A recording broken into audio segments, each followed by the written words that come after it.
Vatandan kelgan uchurlar. Turpan shahri virus bahonasi bilan qamal qilinganligi ma'lum.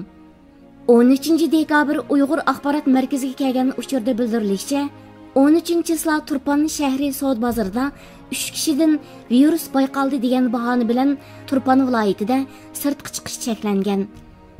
Uydagilar sirtqa chiqolmay, sirtda ish bajarayotganlar uylariga qaytamagan. Qanchalik davomlashganligi aniq emas ekan. Uyg'urlar ündidarga cho'qim o'lchamlik rasm va rasmiy uchurlarni chiqarishi shart ekan.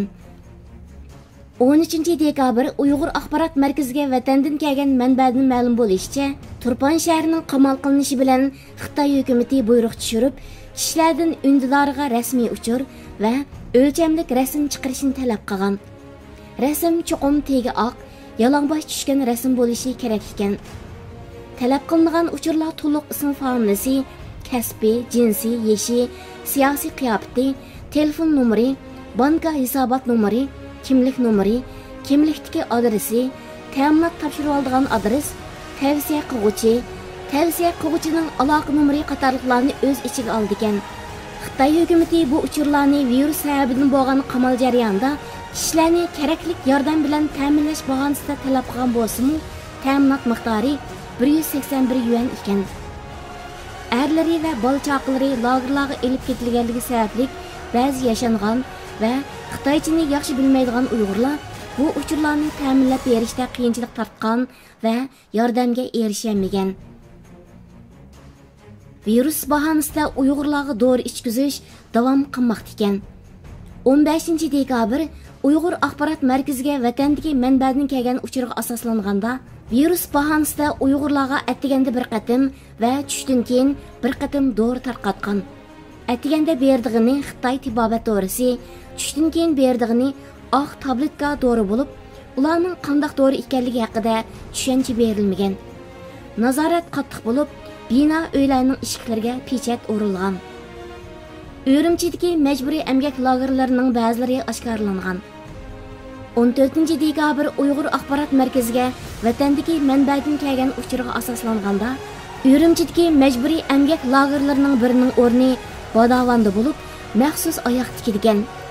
Lagerda ishlayotganlarning ba'zilari haftada bir qatim uy bilan aloqalashsa yoki qaytmoqchi bo'lsa, ahvoli qarab ruxsat berildiganligi ma'lum. Bu taqalganligi jazmlashtirilgan lager bo'lib, darvoza sirtiga hech qanday xat yozilmagan yoki viviska esilmagan ekan.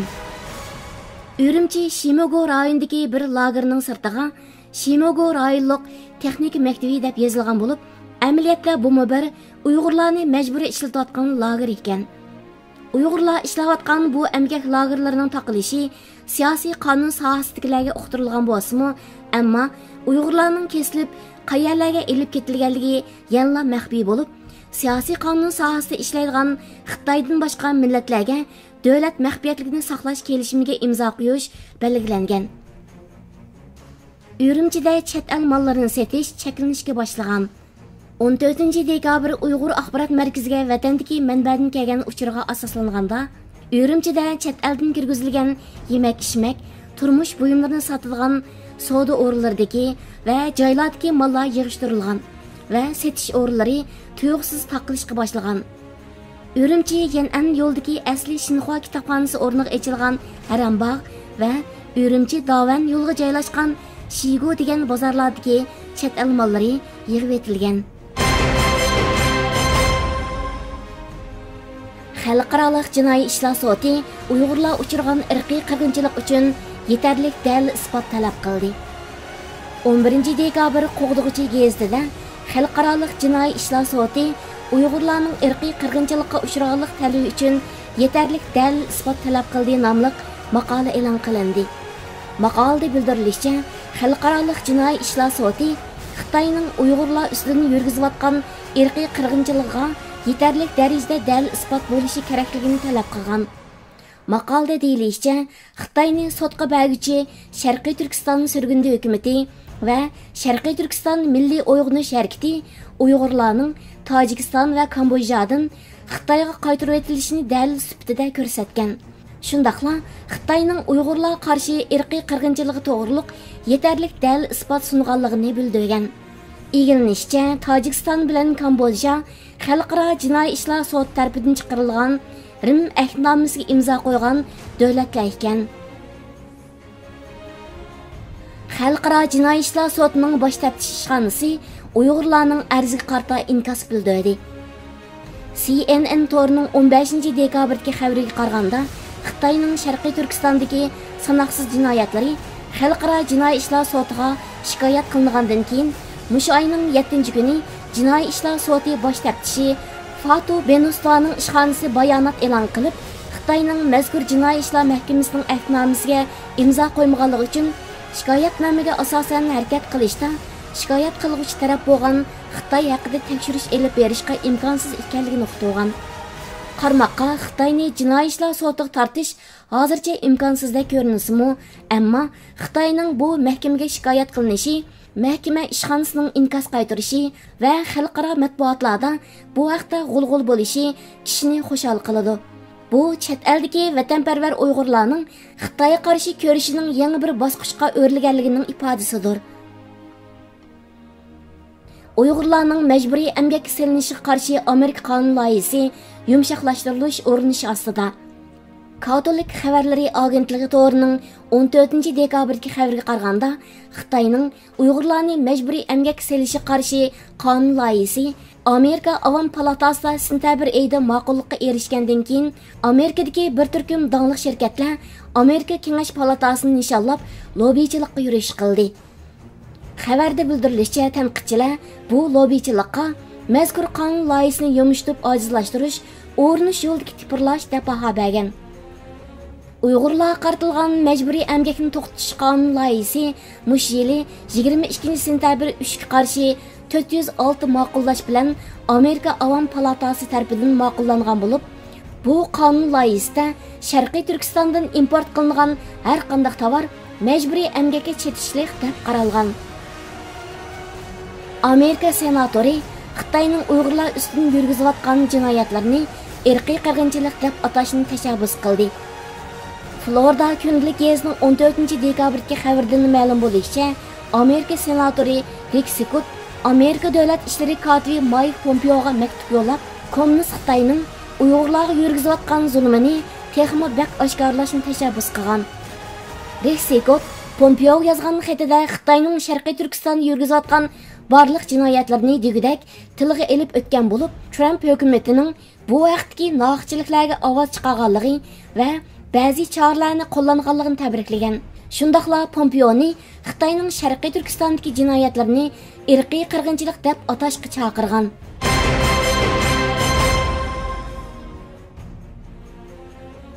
Yevropa xalqining Xitoyga bo'lgan ko'z qarashi. Markaziy Yevropa Osiyo tadqiqot instituti 2020 yil 12 oyning 5-da COVID-19 davridagi Yevropaning Xitoy haqidagi jamoat fikri nomli doklad e'lon qildi. Mazkur institutning tadqiqotchilari bu dokladni jins, yosh, ma'rif saviyasi qatorliqlarni nazarga olmasdan Yevropadagi Chex, Fransiya, Germaniya, Vengriya, Italiya, Latviya, Polsha, Rossiya, Slovakiya, İspaniya, Shvetsiya va Angliya qatorliq 13 davlat xalqiga qarata oldingi 2 oy jarayonida ray sinash elib berish orqali tayyorlab chiqqan. Doklad 4 cho'ng bo'lakka ayrilib tayyorlangan bo'lib, birinchi bo'lakda mazkur 13 davlat xalqining Xitoy haqidagi ko'z qarashi statistika qilingan. Ikkinchi bo'lakda 13 davlat xalqining Amerika, Rossiya va Xitoy qatorliq 3 davlatdan qaysisini dunyoviy kuch deb qaraydiganligi statistika qilingan. Uchinchi bo'lakda Xitoyga qarata tashqi siyosatning qanday bo'lishi kerakligi. To'rtinchi bo'lakda bo'lsa, Xitoy virusi to'g'risidagi ko'z qarashlari statistika qilingan. Dokladdan ma'lum bo'lishicha, Xitoyga bo'lgan ko'z qarash jihatda Yevropadagi davlatlarning pozitsiyasi umumiy nuqtadan salbiy bo'lgan. Mazkur 13 davlat orasida Xitoyga bo'lgan ko'z qarashi eng salbiy davlat xalqi tartib bo'yicha Shvetsiya, Angliya, Fransiya, Germaniya, Chex bo'lib chiqqan. Xitoyga eng aktiv pozitsiyada bo'lgan davlat xalqi bo'lsa, tartib bo'yicha Rossiya, Serbiya, Latviya, Polsha, Italiya bo'lib chiqqan. Dokladda 13 davlat xalqining yaqinqi 3 yilda Xitoyga bo'lgan ko'z qarshining o'zgarishimi statistika qilingan bo'lib, ziyorat qilingan Yevropa xalqlari orasida yaqinqi 3 yilda Xitoyga bo'lgan ko'z qarshi eng yomonlashgan xalq Angliyaliklar bo'lgan.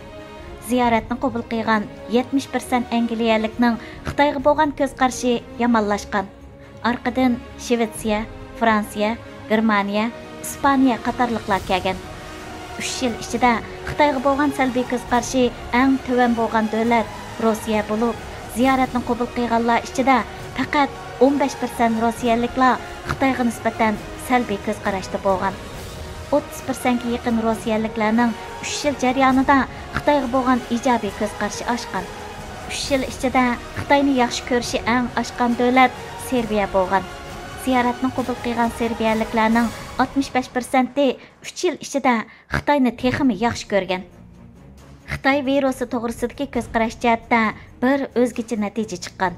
U bo'lsa-mu, ray sinashga qatnashgan 13 davlat xalqining hammasida Xitoylar shaparan qatorliq yovvoyi hayvonlarni yeganligi uchun Xitoy virusining tarqalishiga sabab bo'ldi degan ko'z qarash umumiy jihatdan ustun o'rinda turgan. Xitoy virusining kelib chiqishi jihatda ray sinashga qatnashgan Shvetsiya xalqi bilan Angliya xalqi orasida Xitoylarning shaparan qatorliq yovvoyi hayvonlarni yeyishi Xitoy virusining tarqalishining eng cho'ng sababi deb qarag'uvchilar eng ko'p bo'lgan.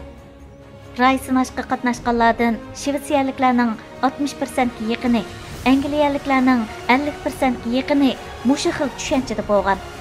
Xitoy virusi Xitoy tajribaxonlarida sun'iy usulda yasab chiqilib, dunyoga Xitoy tarafidan qasddanlik bilan tarqatildi deb qarag'uvchilarning nisbatimi xeyli yuqori bo'lgan.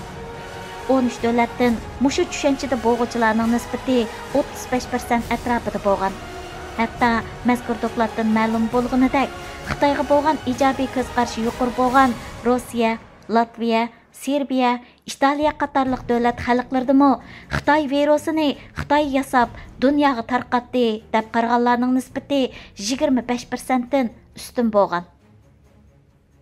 Xitoy bilan savdo qilishga moyillik jihatda tartib bo'yicha Rossiya, Latviya, Serbiya, Italiya va Polsha qatorliq davlatlarning xalqlari eng ijobiy ko'z qarashda bo'lgan bo'lib, ziyorat qilingan 13 davlat xalqi orasida faqat Fransiya bilan Angliya xalqlarining Xitoy bilan savdo qilishga bo'lgan moyilligi 50% dan tuvan bo'lgan.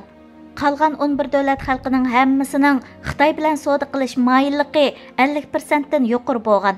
Hatto Rossiya, Latviya, Serbiya qatorliq 3 davlatning Xitoy bilan savdo qilishga bo'lgan moyilligi 70% bilan 80% orasida bo'lgan. Xitoyning Yevropada mablag' selishni eng xohlamagan davlat xalqi Shvetsiya xalqi bo'lib chiqqan. Arqadan Fransiya, Germaniya, Angliya xalqi kelgan. Xitoyning Yevropada mablag' selishni eng qo'llaydigan davlat xalqi Serbiya bo'lgan. Arqadan Rossiya, Latviya va Polsha kelgan. Xitoyning bir balvoq bir yo'l siyosatiga eng salbiy pozitsiyada bo'lgan Yevropa xalqlari orasida tartib bo'yicha Shvetsiya, Fransiya, Germaniya, Angliya qatorliq davlatlar eng boshda kelgan. Serbiya, Rossiya, Latviya va Italiya qatorliq davlatlar bu jihatda ijobiy pozitsiyada bo'lgan. Xitoyning harbiy kuchini cho'ng bilgichi davlat xalqlari orasida ziyoratni qabul qilgan Serbiya va Rossiya xalqi eng boshda turgan. Xitoyning harbiy kuchini Shvetsiya, Chex, Germaniya qatorliq 3 davlat xalqi hammadan bak mansitmagan. Mazkur doklad uchun ray sinash qatnashgan yuqorqi 13 davlat xalqi orasida Amerika, Rossiya va Xitoydan iborat 3 kuchning qaysisini dunyoviy kuch deb qarash jihatda hech biri Xitoyni eng ustun dunyoviy kuch deb tanımagan. Ayrim holda Serbiya, Rossiya va Latviya xalqi Xitoyni Amerikadan ustun, Rossiyadan tuvan 2-chi nomerlik dunyoviy kuch deb tanıgan. Ray sinashga qatnashgan Shvetsiya, Angliya va Polsha xalqi Xitoyni Rossiyadan kuchlik, Amerikadan tuvan dunyoviy kuch deb qaragan.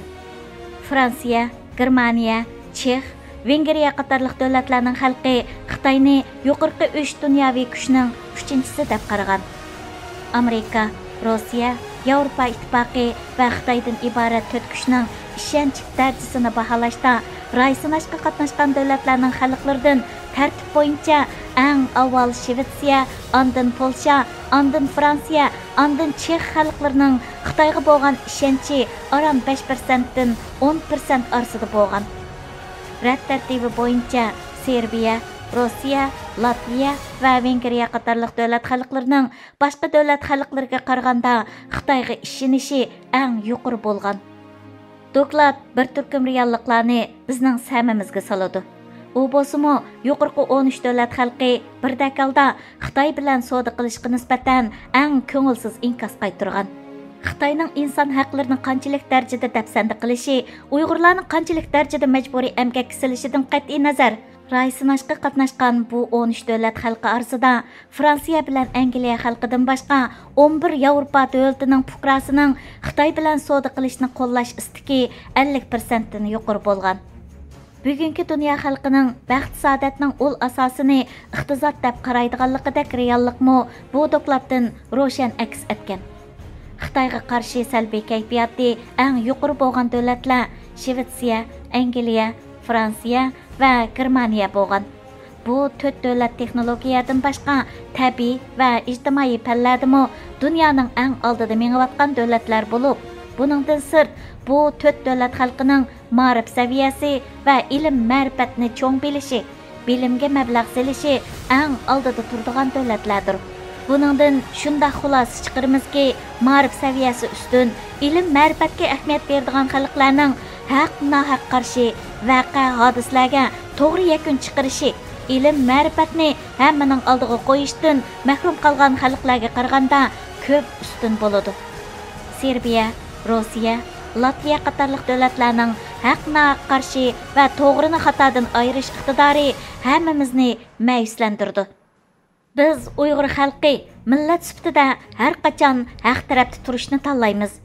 Shuni bilishimiz kerakki, ilm ma'rifatga ahamiyat berishni hammaning oldiga qo'yganimizda millat orasida ma'rifatchilik harakati qo'zg'ab, ilm fan millati bo'lishni nijotligimizning va bosh ko'tarishimizning yadrosi deb tunib, shu bo'yicha harakat qilganimizda ko'plagan qiyinchiliklarimiz tüp yildizidan hal bo'lish bilan birga kelgusida yer yuzidagi kuchli millatlardan bo'la olishimizga umid tug'iladi.